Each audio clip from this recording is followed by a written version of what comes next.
السلام علیکم ورحمۃ اللہ وبرکاتہ۔ سارے گناہ معاف، اہل زمین میں سے جو یہ کلمات کہے تو اس کی خطائیں مٹا دی جاتی ہیں۔ یعنی اگر آپ یہ کلمات کہیں گے اور اس کے ساتھ میں آپ کو کچھ نماز کے بعد کے کلمات بتاؤں گا، وہ بھی آپ نے پڑھنے ہیں۔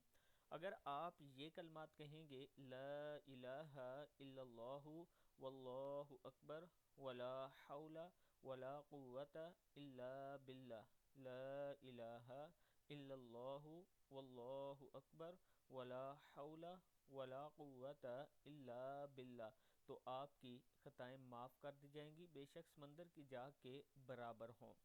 اس کے ساتھ ہر نماز کے بعد یہ کلمات ضرور پڑھیں۔ رسول اللہ صلی اللہ علیہ وآلہ وسلم سلام پھیرنے کے بعد بلند آواز سے تکبیر اللہ اکبر کہتے تھے، 3 مرتبہ استغفر اللہ، 1 مرتبہ لا الہ الا اللہ وحدہ لا شریک لہ، لہ الملک ولہ الحمد وہو علی کل شیء قدیر، اللہم لا مانع لما اعطیت ولا معطی لما منعت ولا ينفع ذا الجد منک الجد۔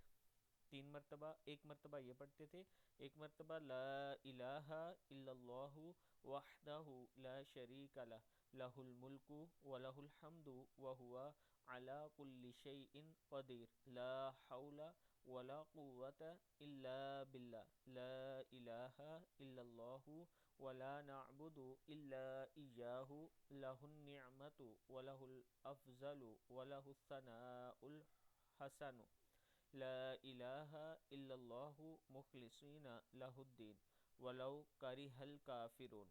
1 مرتبہ اللہم اعنی علی ذکرک و شکرک و حسن عبادتک، اللہ اکبر 34 مرتبہ، سبحان اللہ 33 مرتبہ، الحمدللہ 33 مرتبہ، اللہ اکبر 34 مرتبہ، 1 مرتبہ لا الہ الا اللہ وحدہ لا شریک لہ، لہ الملک ولہ الحمد وہو علی کل شیء قدیر۔ صدق اللہ العظیم۔